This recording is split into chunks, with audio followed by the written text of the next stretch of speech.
마리아가 출산을 했습니다. 그 출산에 대한 날을 성탄절, 거룩한 탄생의 날 이렇게 부르죠. 마리아가 출산한 장소가 베들레헴입니다. 베들레헴은 어디서 마리아가 출산했죠? 마구간. 예, 그죠? 또 뭐 있나요? 예, 이른비읍에서는 외양간도 나오던데. 예, 예. 전통적으로 우리는 마구간이라고 생각을 합니다. 그런데 놀랍게도 예수님께서 탄생한 장소가 마구간이었다고 하는 성서 기록은 그 어디에도 있지 않습니다. 또 그 분만실에 보통 우리 들어온 입구에도 그 자그마한 모형으로 예수 탄생의 모습의 광경을 전시해 놓았는데, 가축들이 있었다고 하는 그 뭐 성탄 카드나 모형이나 여러 가지 많이 있죠. 근데 가축들이 있었다고 하는 그 흔한 정보도 사실 성서에는 전혀 언급되어 있지 않습니다. 다만 구유라고 하는 이 말 때문에 마구간 상상이 아마 생겼을 겁니다. 그 구유도 누가복음 우리가 읽은 2장에만 언급이 되어 있습니다. 3차례 언급이 되어 있죠. 이 누가복음 2장에 3차례 언급된 구유 때문에 마구간에서 예수님이 태어났을 거라고 하는 생각을 인류가 갖게 되었고, 또 거기에는 가축들의 울음소리가 을에 있었을 거라고 의심 없이 믿을 수 있게 되었을 것 같습니다. 마구간이라고 하는 직접적 언급은 성서에 이렇게 없지만, 물론 마구간이었을 가능성도 다분히 있습니다. 오늘 7절에 딱 한 가지의 단서만 성서에 언급이 되어 있는데, 여관에 있을 곳이 없음이러라. 이 여관은 다양하게 우리가 해석할 수는 있겠지만, 우리가 오늘날 이용하는 호텔이나 뭐 그런 여관과는 전혀 다른 의미겠죠. 고고학자들의 도움을 조금 빌려서 생각해 보자면, 당시 유대인들의 생활 구조는 복층 구조가 대다수였습니다. 2층에는 사람들이 생활 공간으로 사용하고, 그리고 그 반 1층은 종종 가축 우리로 사용을 했다는 겁니다. 마리아가 출산했던 분만실도 찾는데 방이 없었던 까닭에 그 가옥 1층, 아마도 가축 우리로 사용했을 그 가옥의 1층에 머물렀을 가능성이 높다는 겁니다. 그래서 사람들은 마구간이라고 여기게 된 거죠. 어떤 것이든 굳이 마구간을 이렇게 제가 언급한 이유는 성서에 있고 없고, 그게 맞고 틀리고를 가려내고자 함이 아니고, 성탄에 대한 막연한 우리의 근거 없는 상상을 좀 흩어버리고, 상당히 세속에 물들어 있을 수도 있는, 상업적일 수도 있는 성탄에 대한 상상을, 이미지를, 또 컨셉을 좀 다 흩어버리고 성경이 말하고 있는 성탄에 우리가 한번 집중해 보고자 하는 겁니다. 여기 제 옆에 성탄 추리가 있죠. 이 위에 별이 있습니다. 한번 적어 보실래? 네. 제가 적어 보세요 하니까 적어 보시는 분도 계시지만 상당 부분은 제 손가락을 계속 보고 계시는 분이 계세요. 네. 이거를 견월망지라고 하는 사자성어로 부르죠. 견월망지. 그러니까 제가 달을 손가락으로 가리켰는데, 달을 보지 않고 손가락을 계속 보고 있다라고 하는 거가 견월망지입니다. 그래서 달을 가리켰으면은 봐야죠. 설교자는 예수를 전하는 사람인데 예수를 봐야 되는데, 마치 짜장면 배달부어 같은 설교자만 보고 있으면 이건 난감해지는 상황이 펼쳐지는 겁니다. 그런데 실제 그런 일들이 교회에서 많이 일어나고 있죠. 근데 거꾸로 견월망지를 해본 적은 없는 것 같습니다. 그럼에도 불구하고 그렇게 본질에 집중하지 못하는 우리의 연약함에도 불구하고 손가락이 아예 없다면, 말로만 적어보세요 라고 했다면 어떻게 될까요? 저기는 사방이 되는 거죠. 어디를 봐야 될지 모르는 거죠. 찾기가 매우 난감해지는 그런 상황이 우리에게 펼쳐지는 겁니다. 손가락이 없다면 저기는 사방이 될 겁니다. 오늘 말씀의 제목이 구유에 누인 구주입니다. 무엇가 손가락이고 무엇가 다리겠습니까? 구주가 다리겠죠. 굳이 따지자면 구유는 손가락이겠죠. 그런데 만약에 구유가 없다면, 물론 우리는 구유에 누워있는 구주를 주목해야 되지만, 구유가 없다면 어떤 상황이 초래될 건지 오늘 우리가 그거를 한번 나눠보려고 합니다. 성경에는 오늘 말씀드린 것처럼 누가복음 2장에만 구유에 누워있는 악이라는 이 문구가 3번 언급이 됩니다. 먼저 7절, 오늘 우리가 읽은 7절에 구유에 누였으니 이렇게 언급이 되어 있고, 12절에 구유에 누여 있는 악이, 그리고 16절에도 구유에 누인 악이, 이렇게 3번의 구유에 누인 악이가 언급이 되어 있습니다. 그래서 오늘 7절, 12절, 16절 이 구유에 누인 악이를 따라서 오늘 성탄 메시지를 재구성해 보려고 합니다. 그리고 우리 각자의 삶에 실제 성탄, 진정한 성탄이 우리 각자의 삶에 적용되고 또 찾아지고 또 채워지는 그런 은총이 있게 되기를 주의 이름으로 축복합니다. 아멘. 첫 번째, 구유에 누인 아기는 누구였습니까? 네, 예수님이죠. 그 이제 본명이고, 그분을 오늘 본문에서는 구주라고 불렀습니다. 구주에 누워 있는, 구유에 누워 있는 그 아기는 구주이셨습니다. 이게 첫 번째 대지입니다. 오늘 7절에 첫 아들을 낳아 강보로 싸서 구유에 누였으니 이는 여고 안에 있을 곳이 없음이러라. 그러니까 이게 낳자마자 누일 곳이 없어서 마치 신생아 침대로 구유를 찾고 있는 젊은 엄마를 우리가 생각해 볼 수 있겠죠. 어떨까요? 그렇게 신생아를 낳자마자 신생아 침대로 구유를 사용해 본 젊은 엄마를 본 적이 있습니까? 우리 최근 경험자인 우리 최석훈 집사님, 아주 좋은 병원에 제공한 침대 누였겠죠. 상상이 잘 되지 않습니다. 구유라고 하는 거는 헬라어로 판니인데 가축의 여물통입니다. 가축의 밥통인 거죠. 짐승의 밥통, 당시에 가장 사람이 떨어질 때까지 떨어져 밑바닥이라고 하는 그 현실 자체를 대변할 때 이 판니를 많이 사용했습니다. 그러니까 가장 떨어질 때까지 떨어져 버리는 바닥과 같은 그런 자리가 구유인 겁니다. 그 낮은 자리에 우선 구주가 오셨다고 하는 것 자체도 우리에게는 상당히 충격적인 사실입니다. 11절에 너희를 위하여 구주가 나셨으니 곧 그리스도 주시니라.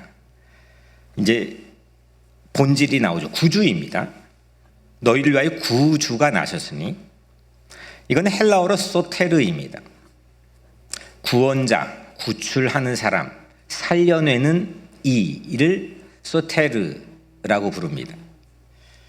그러니까 구주가, 구원자가 구유에 누였다는 겁니다.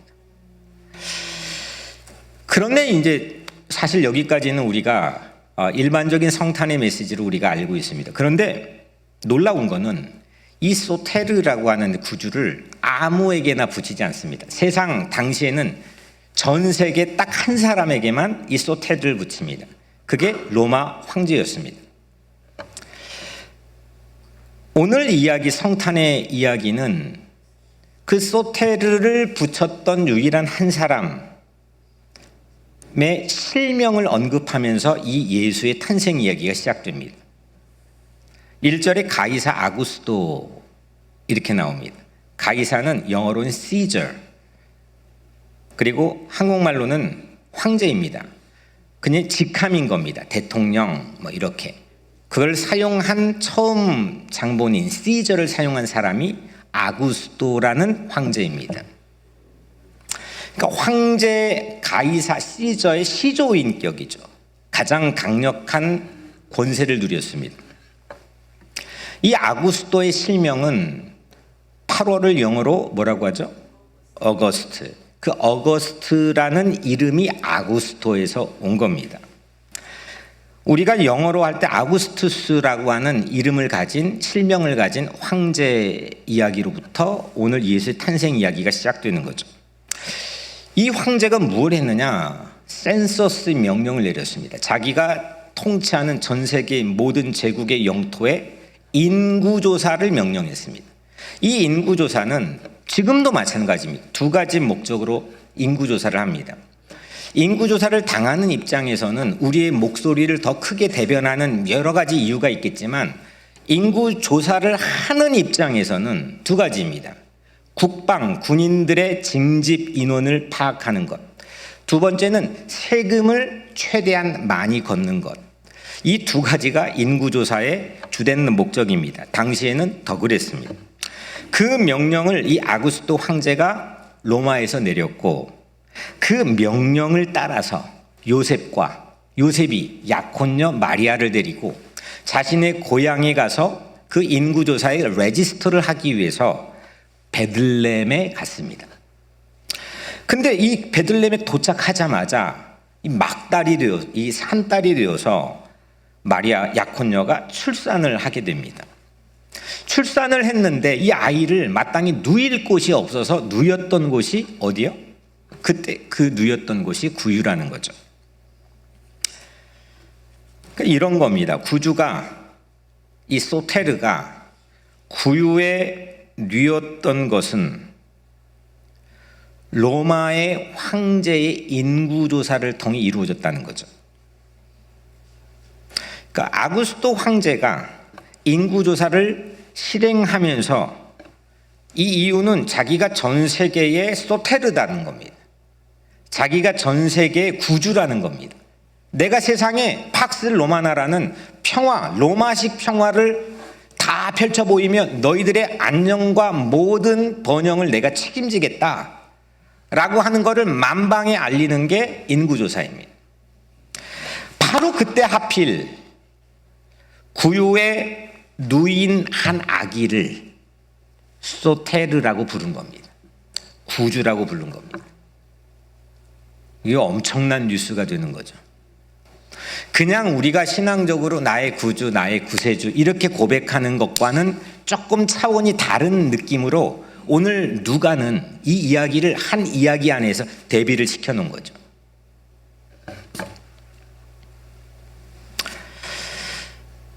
로마 황제의 인구조사가 내려진 바로 그때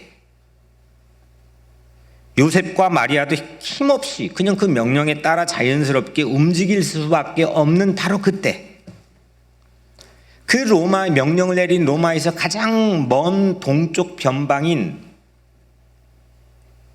베들레헴에서 태어난 그래 구유에 누여놓은 그 아이를 구주 그리스도 주라고 하는 황제에게만 붙인 호칭으로 천사가 고지를 했다는 겁니다. 이거는 우리는 당연하게 성경을 읽지만 까무러치게 놀랄 만한 빅 긴급 뉴스인 겁니다. 11절에 너희를 위하여 구주가 나셨으니 곧 그리스도 주시니라. 세상의 구주, 세상의 소텔은 로마 황제 한 사람. 그 질서로 모든 것들이 재편되고 그걸로 모든 것들이 움직여지고 통치되는 바로 그때 그 인구조사가 움직여지는 그 도달하게 된 꼭지점, 그 꼭지점이 구주가 누여있는 구유라고 오늘 본문 우리에게 이야기하는 겁니다. 세상의 질서에 막 밀려가지고 나도 그냥 어쩔 수 없이 이거 안 되나 보다. 여기가 내 벽인가 보다. 이건 더 이상 넘어갈 수 없는가 보다.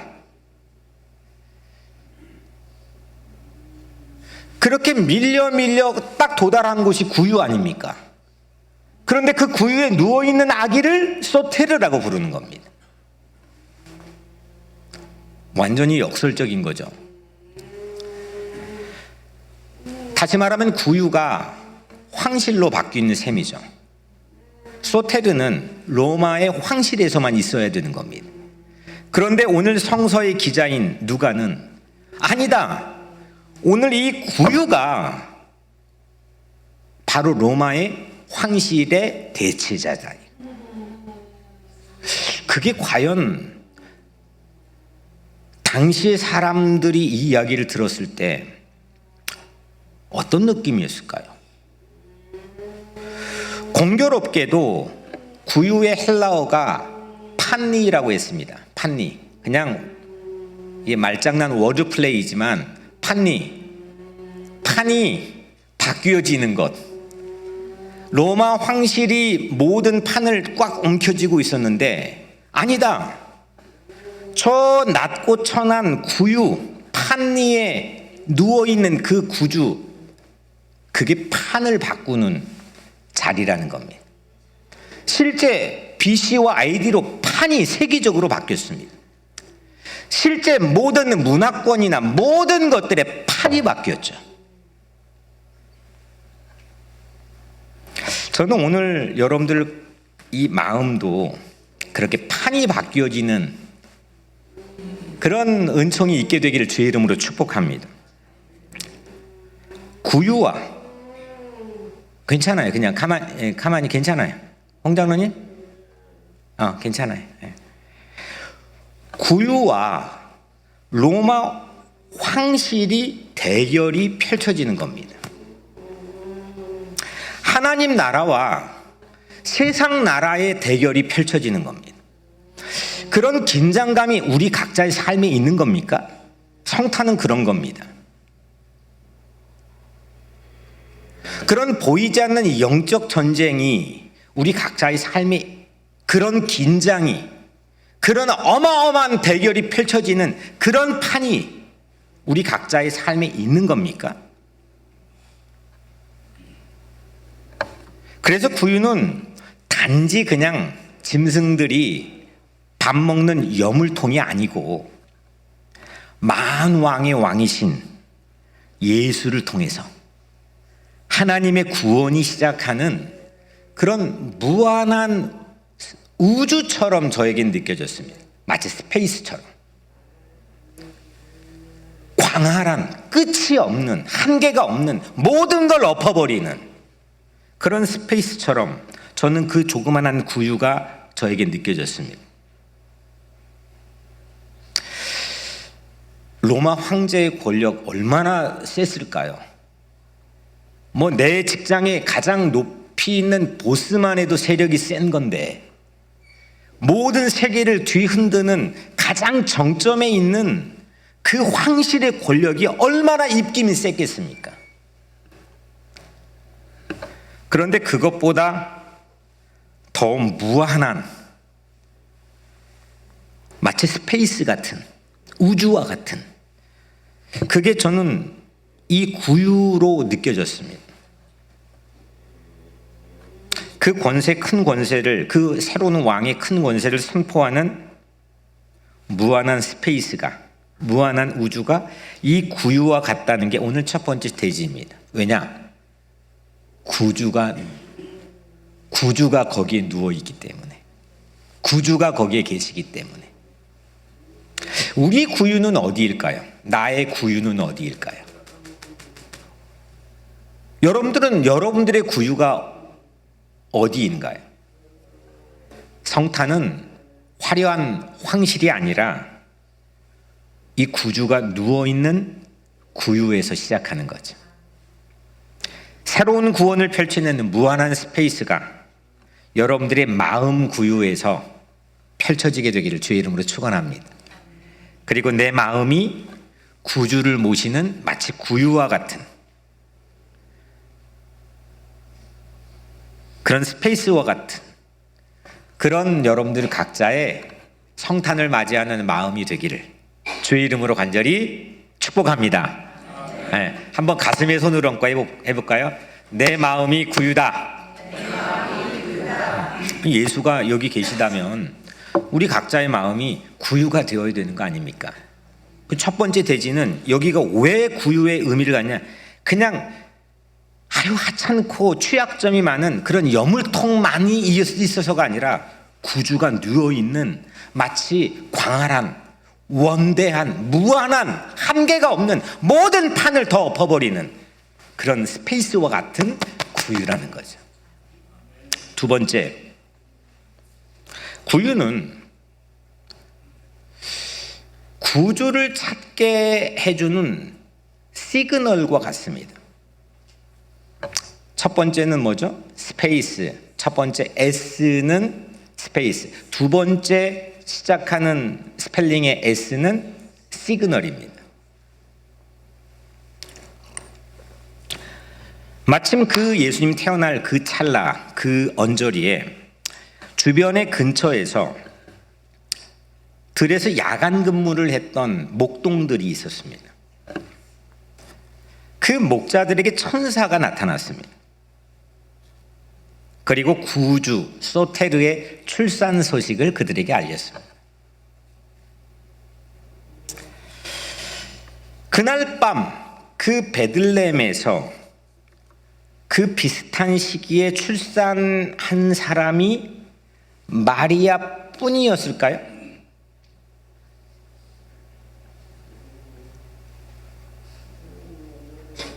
가서 찾으라 그랬거든요. 목자들 보고 천사가. 근데 뭘로 어떻게 찾냐 이거예요.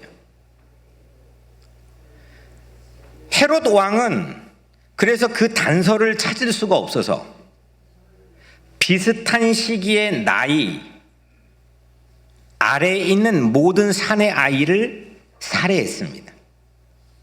문을 열어봐서 이 아기인지 저 아기인지 모르니까 그냥 무턱대고 누구나 비슷한 아이라는 시기의 카테고리를 만들어 살해한 겁니다.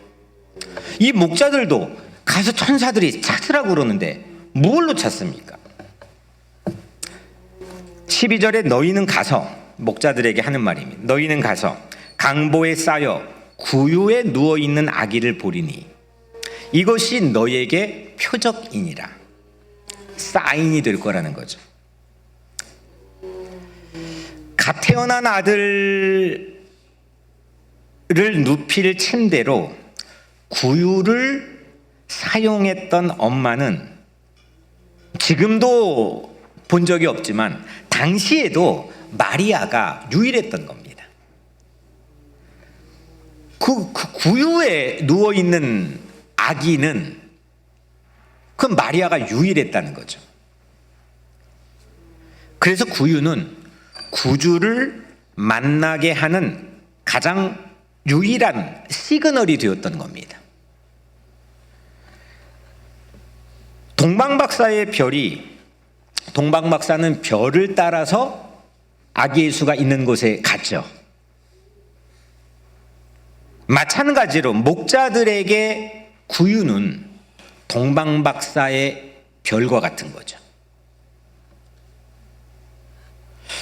동방박사는 직업이 뭐였냐면 천문학자였습니다. 동방의 학자들이 별을 관찰하는 사람들이었습니다. 우주를 관찰하는 사람들이었죠. 그들은 별을 관찰하면 자기 직업이죠. 발견된 메시아를 가리키는 별을 찾고 그 별을 따라서 구주를 만났습니다. 이 목자들의 직업은 가축을 돌보는 겁니다.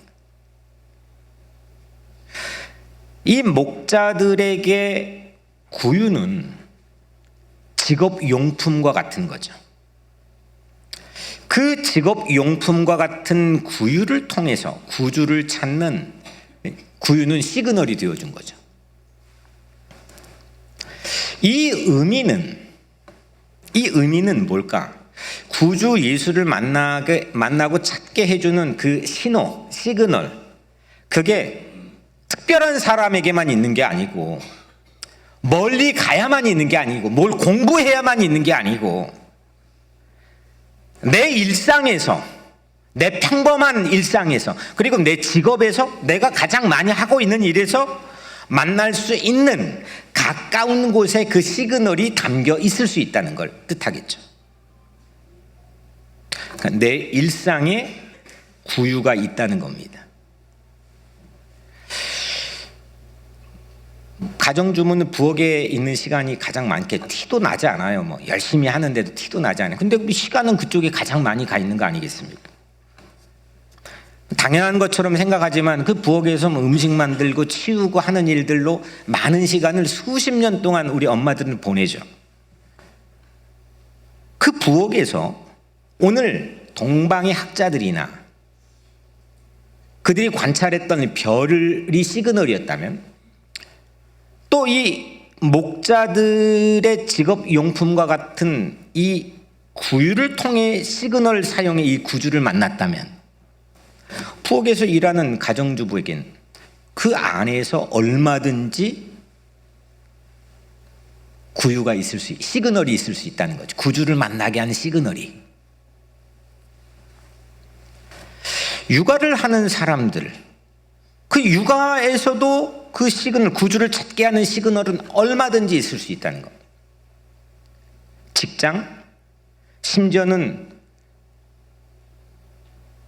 많은 시간 누워 있어야 되는 그 병상에서도 구주를 찾는 구유나 별과 같은 그 구주를 찾게 하는 시그널은 있을 줄로 믿습니다. 그래서 구주는 유일하지만 구유는 다양한 겁니다. 소테르는, 세상은 우리에게 끊임없이 선택을 요구합니다. 너의 구주가, 너의 소테르가 무엇냐? 두세 개를 가지고 있습니다. 미리 히든 카드도 가지고 있습니다. 나를 살려줄 수 있는 게 뭘까? 내가 긴급한 상황에 처할 때 나를 디펜스 해줄 수 있는 게 뭘까? 나의 소테르는 뭘까? 나의 구주는 뭘까? 그런데 우리 신앙 안에서는 only입니다. 유일합니다. 예수 그리스도입니다. 그런데 그 예수가 누워있는 구유는 아주 다양합니다. 누구에게나 공개될 수 있습니다. 그래서 우리는 각자 다양한 시대와 삶의 환경에 살고 있지만 누구나 구주 예수를 만날 수 있는 시그널을 우리는 받을 수 있는 줄로 믿습니다. 구유는 목자들에게 이 말 여물통, 이 가축의 여물통은, 구유는 목자들을 위한 하나님의 친절이자 배려인 셈이죠. 찾게 해주는, 그게 없으면 못 찾는, 헤로드 왕처럼 헤매는, 꼭 예수를 찾게 만들어주는, 구주를 찾게 만들어주는 하나님의 사랑이 구유인 셈인 거죠. 그 구유는 목자들에게는 구주를 찾는 내비게이션과 같은 겁니다. 하나님의 이런 친절과 배려는 우리의 마음을 약간만 오픈해도 우리 주변에 그 시그널은 언제든지 감지가 가능하다는 겁니다. 하나님은 심술궂게 그 구주를 감춰두지 않으십니다. 말씀드린 것처럼 헤롯 왕의 눈에는 보이지 않았지만 목자들은 보였잖아요.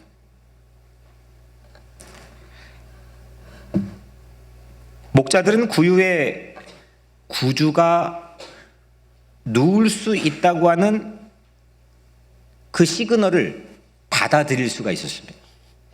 그리고 신뢰할 수 있었고 그 정보를 가지고 찾아갔습니다. 감지했습니다. 영적인 명민함이죠.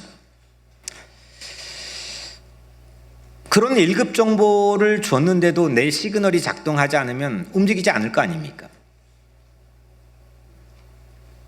그래서 하나님은 내가 가장 평범하게 다량의 시간이 오픈되어 있는 내 일상의 그 시그널을 그 방법으로 주신다는 게 성서의 대체적인 공통이라고 저는 생각합니다. 그 출산했던 현장에서 가장 멀리 있던 타국의 학자들, 동방의 학자들, 또 현장에서 가장 가까이 바로 옆에 있던 그 근접한 베들레헴 들판의 목동들, 이 두 가지 부류의 사람들이 아기 예수를 찾았던 첫 번째 유일한 두 그룹이었다고 하는, 증인 그룹이었다고 하는 사실이 아이러니하지 않습니까? 가장 멀리 있는데도, 가장 가까이 있는데도 그 시그널을 통해 따라와서 예수를, 구주를, 소테르를 만났다는 겁니다. 거리가 상관없다는 거죠. 구주를 만나는 시그널을 감지하는 데는 어떤 학벌이나 직업이나 그 어떤 것도 제한이 없다는 걸 뜻하는 겁니다. 그냥 내가 있는 그 자리에, 내 있는 모습 그대로 누구도 차별하지 않고, 뭐 목사만 특별하게 목사 더 시그널을 안 줄 수도 있어요. 그럼 내가 내 안에 갇혀 있게 되면 그럴 수 있지 않겠습니까? 그 영적인 명민함을 가지고 내게 있는 삶의 자리 주변의 일상에서 끊임없이 하나님은 천사들을 통해서 우리에게 그런 시그널을 준다는 게 성탄의 깊은 의미 아니겠습니까? 야간 근무를 하던 목자들에게도 드러냈던 시그널이라고 한다면 우리에게 감춰둘 이유가 뭐가 있겠습니까? 다윗이 들에서 양을 쳤습니다. 저 자기 집에서는 형제들 쭉 줄 세워서 사무엘이 와서 어떤 게 사울을 이을 왕인지를 분별하고 있었습니다. 그런데 갑자기 양치다가 불려왔던 다윗이 왕으로 기름 부음 받은 것처럼 들에서 갑자기 지금 호출당한 목자들은 그 구유라고 하는 단서, 구유라고 하는 그 시그널 덕분에 참 왕을, 새로운 왕을 찾아 경배하게 되었죠. 다시 말하지만 구주는 유일하지만 구유는 다양합니다. 누구에게나 그 구유를 찾게 하는 시그널은 오픈되어 있습니다. 어쩌면 오늘 이 설교가 나에게 그 구주를 찾게 하는 구주가 계신 그 구유의 시그널이 오늘 이 설교일 수도 있는 거죠. 아무쪼록 천사가 이번 성탄 여러분들의 마음속에도 진짜 나의 유일한 소테르, 구주를 찾게 하는 그 구유의 시그널을, 그 전파를 여러분들의 마음속에 주시기를 축복하며 여러분들 모두가 그거에 반응할 수 있는 영적 명민함을 갖게 되기를 주의 이름으로 축원합니다. 세 번째로 구유는 스토리텔링의 원재료입니다. 첫 번째가 스페이스, 구유가 스페이스 우주 같았다는 것. 두 번째가 시그널, 무언가를 가게 만드는 유일한 시그널 전파였다는 것. 세 번째가 스토리입니다. 목자들은 서둘러 구유에 누인 구주를 찾아갔습니다. 성경에 빨리 그 이야기를 듣자마자 빨리 갔다는 겁니다. 그리고 찾았습니다. 그리고 찾고 나서 목자들은 천사가 자기에게 일러줬던 이야기들, 그리고 실제 자기가 지금 보고 있는 구유에 누워있는 구주를 목격한 사실을, 이 이야기를 모든 만나는 사람들에게 이야기를 구성해서 들려줬습니다. 17절에 보고 천사가 자기들에게 이 아기에 대하여 말한 것을 전하니 목자들에게 이 목자들이 등장인물로 등장하는 1차 사명, 목자들의 1차 사명은 구유에 누인 아기를 찾는 겁니다. 그 구주 소테를 찾는 겁니다. 찾고 경배하는 겁니다. 하지만 실제적인 2차 사명은 그 자기가 목격한 체험을 스토리텔링하는, 이야기하는 겁니다. 증언하는 겁니다. 이게 오늘 이야기의 17절 이후에 나온 마지막 부분이죠. 목자들은 가장 낮은 계층의 사람들이었지만 그들이 전했던 메시지는 가장 강력한 이야기, 가장 강력한 증언이었고, 이건 예수가 출산한 직후의 첫 번째 증언이기도 합니다. 이 목자들의 이야기, 기독교 역사상 예수가 출산한 직후의 첫 번째 증언, 이 이야기를 들었던 두 가지 그룹을 오늘 본문에 소개합니다. 18절에 듣는 자가 다 목자들이 그들에게 말한 것을 놀랍게 여기되, 목자들은 만나는 모든 사람에게 천사들이 이 아기에 대해 해준 말을 이야기해 줬습니다.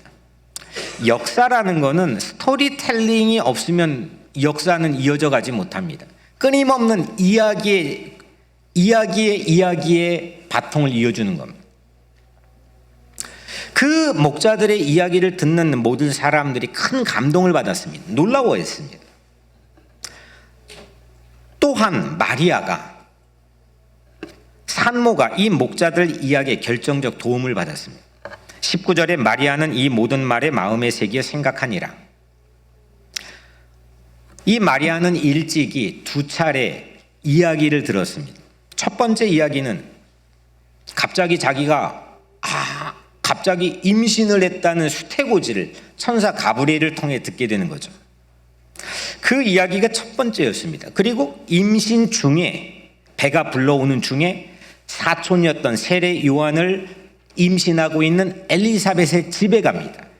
거기에서 그 엘리사벳을 통해 이 태중에 뛰놀고 있는 아기에 대한 축복의 이야기를 듣게 됩니다.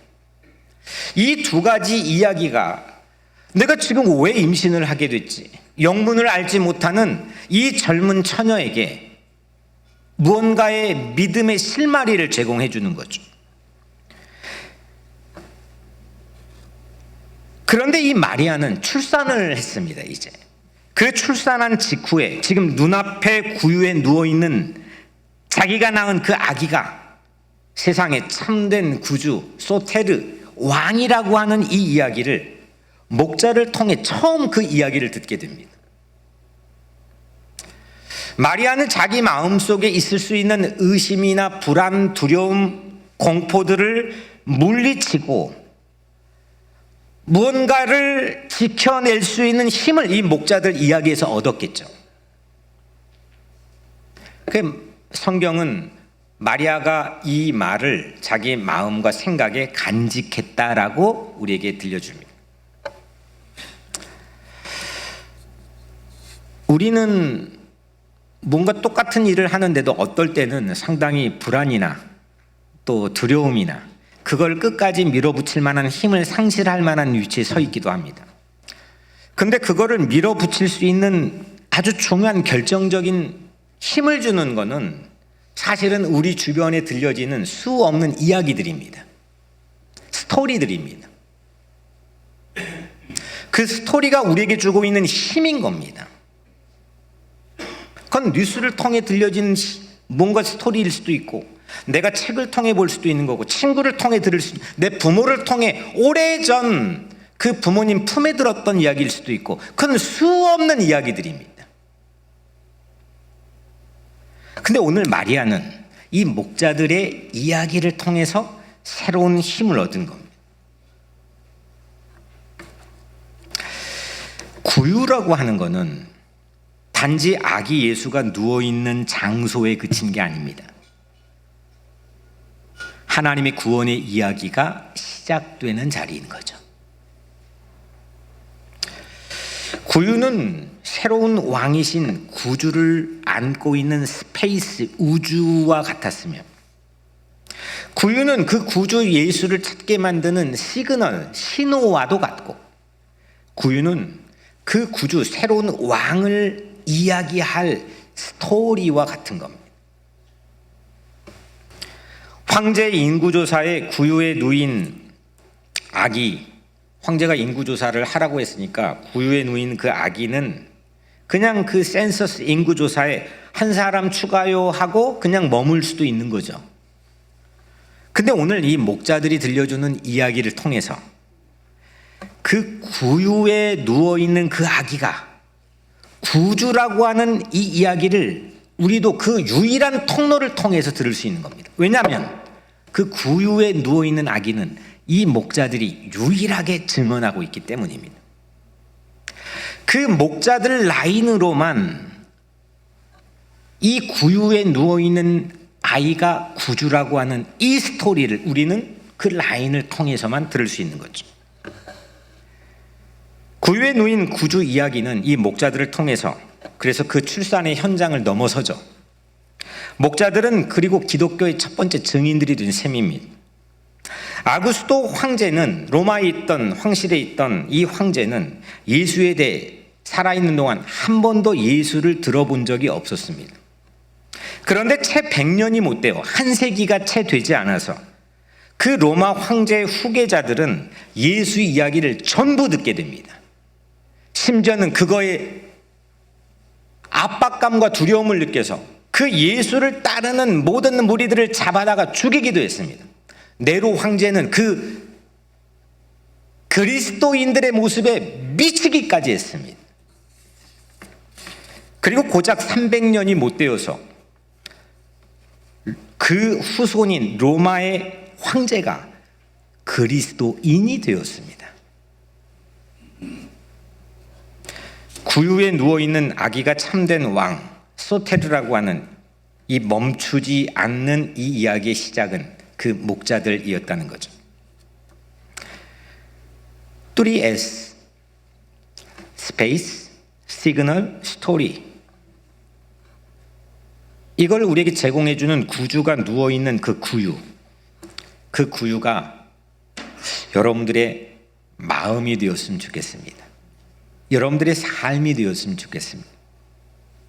사랑하는 여러분, 예수님의 전 생애를 요약할 수 있는 세 가지의 자리가 있죠.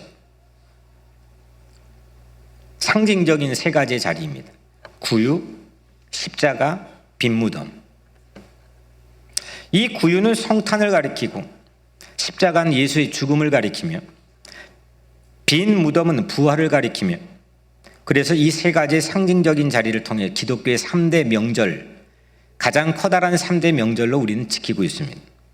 그리고 우리는 성탄절을 앞두고 있습니다. 구유, 십자가, 무덤은 셋 다 공통적으로 인간의 가장 나약하고 취약한 곳, 그리고 두렵고 무서운 것, 다 포기할 수밖에 없는 절망적인 자리를 우리에게 암시하고 있죠.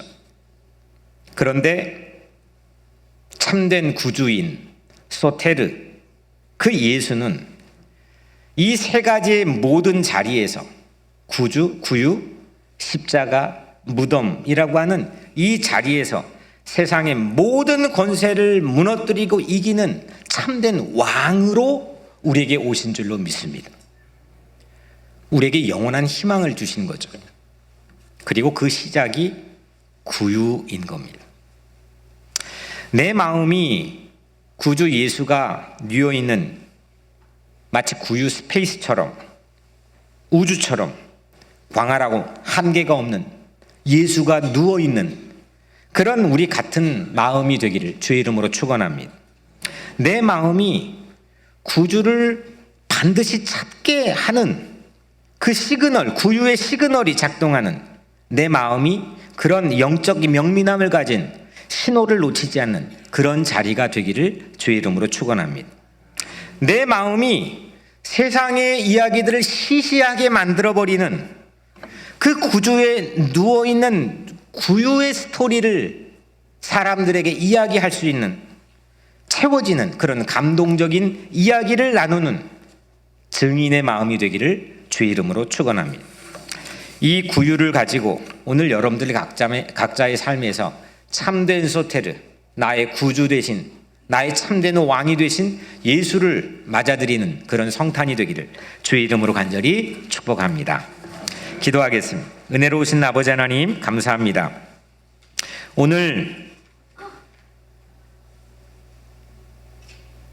단순한 가축의 여물통인 이 구유에 찾아와 누워 계신 만왕의 왕이신 구주, 우리의 구세주 예수 그리스도, 그 예수 그리스도가 오늘 내 마음에도 내 삶에도 그리고 우리 주변의 이웃들의 삶의 자리에도 우리에게 발견되어지고 체험되어지기를 주의 이름으로 간절히 기도합니다. 저들이 각자의 삶에 그 구유가 예수를 만나는 중요한 시그널이 되게 도와주옵소서. 예수 그리스도의 이름으로 간절히 기도드리옵나이다. 아멘. 우리 다 함께 일어나서 비전 선언문을 한 목소리로 같이 고백하고 찬송가 115장 찬양드립니다. 우리는 증인입니다. 우리는 성령의 능력을 얻는 증인, 예수를 증거하는 증인, 함께 자라나는 증인입니다.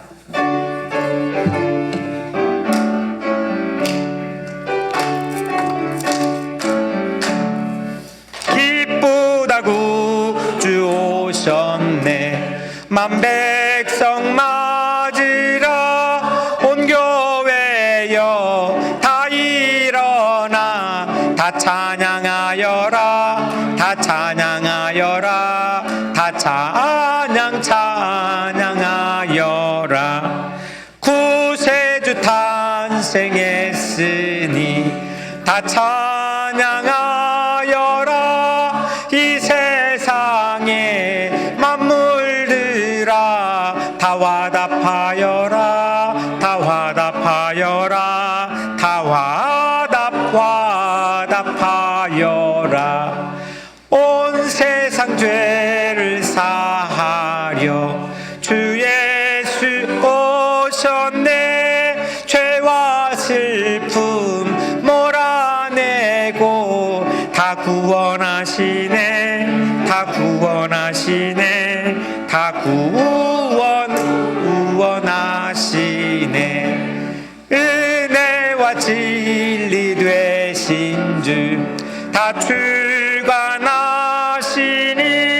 만국 백성 구주 앞에 다 경배하여라.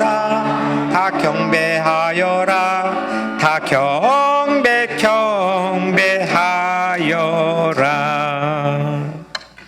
아멘.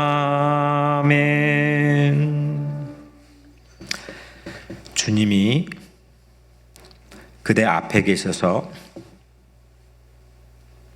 그대에게 구유로 찾는 길을 보이시기를 바랍니다. 주님이 그대 곁에 계셔서 그대를 자유로운 팔로 껴안아 지켜주시기를 바랍니다.